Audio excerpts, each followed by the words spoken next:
السلام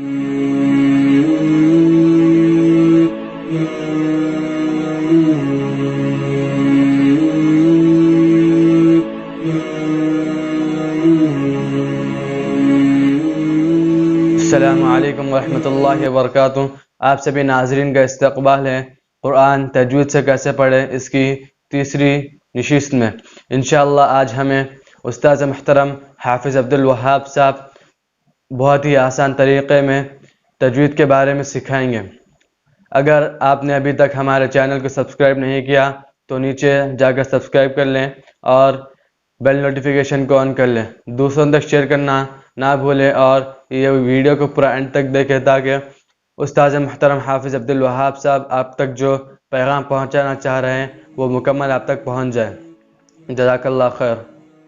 السلام علیکم ورحمۃ اللہ وبرکاتہ۔ ماشاءاللہ آپ تمام حضرات خیریت و عافیت ہوں گے۔ الحمدللہ رب العالمین والصلاة والسلام علی سید الانبیاء والمرسلین۔ الحمدللہ ہم نے اب تک 5 حرف الف با تا دال طا الحمدللہ کمپلیٹ کیے ہیں۔ اب آگے کون سے حرف کس طرح پڑھنا ہے اور کس طرح ادا کرنا ہے انشاءاللہ وہ سبق آپ کو بہت جلد ملے گا، لہٰذا میں تجوید کے تعلق سے کچھ اہم باتیں آپ تک پہنچانا چاہ رہا ہوں، بغور سماعت فرمائیے، کیونکہ تجوید کے امپورٹنٹ جو چیزیں ہیں وہ سیکھنا بھی بہت ضروری ہے۔ آپ کو پڑھنے میں دقت نہیں ہوگی اور پڑھنے میں پریشانی نہیں ہوگی، اور قرآن کو کس طرح پڑھنا اور اس کا اجر و ثواب کتنا ہے تجوید کے ساتھ پڑھنے کا، انشاءاللہ میں آپ تک یہ جو ہے پیغام پہنچا رہا ہوں، اسے بغور سماعت فرمائیے اور اس پر عمل کرنے کی پوری کوشش کیجیے۔ تجوید کے معنی لغت میں نیک کرنے اور سنوارنے کے ہیں۔ فن تجوید کی اصطلاح میں ہر حرف کو مخرج سے نکالنے اور اس کے صفات، مثلا استعلا بلندی، استعلا کے معنی بلندی، استفال پستی، استفال معنی پستی، بلندی استعلا، استفال پستی، ترقیق باریک پن، ترقیق کے میننگ ہے باریک پن، تفخیم موٹا پن، تفخیم جو ہے موٹا پن، اور دوسرے قواعد اظہار، ادغام، اقلاب اور اخفاء وغیرہ کے ساتھ قرآن شریف کی تلاوت کریں اور مدوں کے لیے آواز کھینچنے کا بھی لحاظ رکھیں۔ جس فن کے قواعد کے ذریعے قرآن مجید صحیح پڑھنا آتا ہے اس کو فن تجوید کہتے ہیں۔ تجوید کا سیکھنا اور اس پر عمل کرنا ہر مسلمان مرد اور عورت کے لیے ضروری و لازمی ہے، کیونکہ قرآن مجید اللہ تعالیٰ کی طرف سے بذریعہ جبریل علیہ السلام اور حضرت صلی اللہ علیہ وسلم پر تجوید کے ساتھ لوح محفوظ سے نازل ہوا ماشاءاللہ، اور اسی طرح بغیر کسی کمی و زیادتی کے ہم تک پہنچا ہے۔ اس لیے اگر کوئی شخص قرآن مجید کو پڑھنا نہ سیکھے تو وہ گنہگار ہوگا۔ اس کے تعلق سے دو جو ہے اہم امپورٹنٹ میسج ہے اپنے لیے، وَالْأَخْذُ بِالتَّجْوِيدِ خَتَمُ اللَّازِمِ مَنْ لَمْ يُوَجِّدِ الْقُرْآنَ آثِمِ لَإِنَّهُ بِهِ الْإِلَهُ أَنزَلَ وَهَكَذَا مِنْهُ إِلَيْنَا وَصَلَا، یعنی تجوید کے ساتھ کلام اللہ پڑھنا ضروری اور لازمی ہے۔ جس شخص نے قرآن مجید کو تجوید کے ساتھ نہیں پڑھا وہ گنہگار ہوگا۔ اللہ اکبر، کیونکہ وہ تجوید کے ساتھ اللہ تعالیٰ کی طرف سے آن حضرت صلی اللہ علیہ وسلم پر نازل ہوا اور اسی طرح تجوید کے ساتھ ہم تک پہنچا ہے، اس میں کوئی کمی یا زیادتی نہیں ہوئی ہے، اس لیے کہ کلام اللہ میں تصرف کا کسی کو اختیار حاصل نہیں، اس لیے کلام اللہ کی تلاوت میں کسی کمی یا زیادتی کا کوئی اختیار حاصل نہیں ہے۔ جب قاری کلام اللہ، قاری یعنی مولوی صاحب یا استاد محترم کو بولتے ہیں قاری کلام اللہ کو قواعد تجوید کے ساتھ نہ پڑھے تو وہ گویا صحیح تلاوت میں کمی کر رہا ہے جس کا اس کو حق نہیں ہے، اور اگر قاری اپنی طرف سے اس میں کوئی اضافہ کر رہا ہے تو اس زیادتی کا بھی اس کو اختیار حاصل نہیں ہے۔ اس لیے تجوید کے ساتھ ہی کلام اللہ پڑھنا چاہیے، جیسا کہ اس فن کے اماں اکابرین اساتذہ سے ہم تک پہنچا ہے۔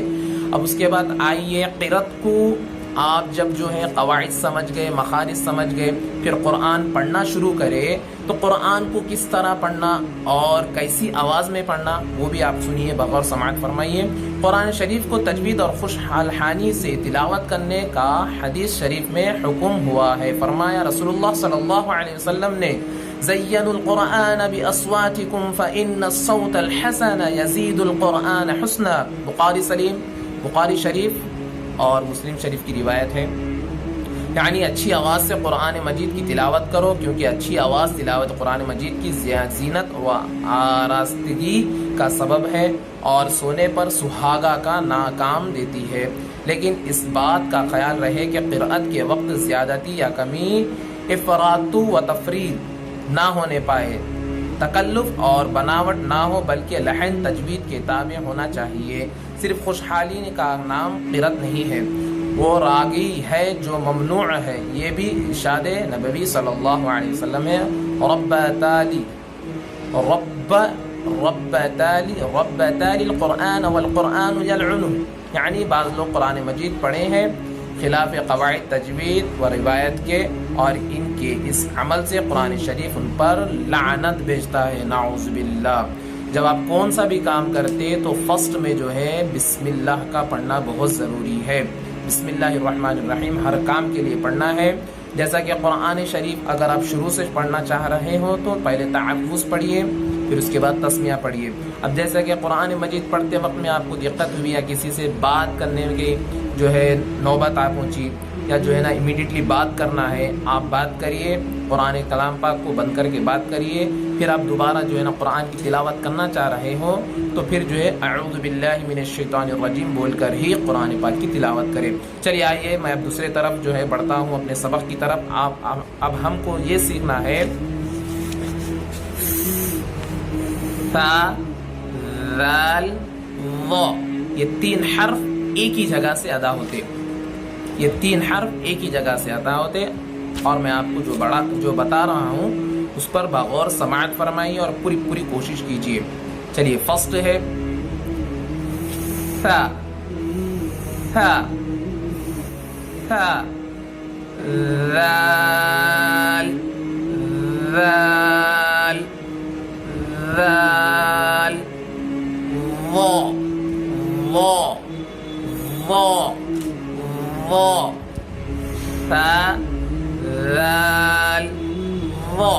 وا کو تھوڑا موٹا پڑھنا ہے آپ کو، وا کو تھوڑا موٹا پڑھنا ہے اور جو ہے اس کے اوپر توجہ رکھ کر خوب مشق کرنا ہے.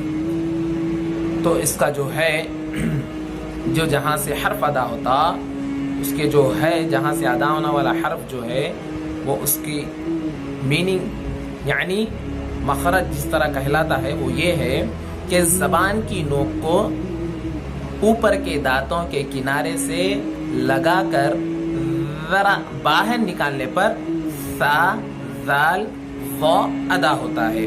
چلیے پھر سے بولیے. زبان کی نوک کو اوپر کے دانتوں کے کنارے سے لگا کر ذرا باہر نکالنے پر یہ تین حرف ادا ہوتے ہیں. کیا کیا ہے؟ ثا، ذال، ظا، ثا، ذال، ظا. ماشاءاللہ، الحمدللہ. آپ لوگ اب جتنا بھی جو سیکھ رہے اللہ تعالیٰ عمل کی توفیق دے، پڑھنے اور پڑھانے والوں کو قبول فرمائے. جزاک اللہ خیر. السلام علیکم ورحمۃ اللہ وبرکاتہ.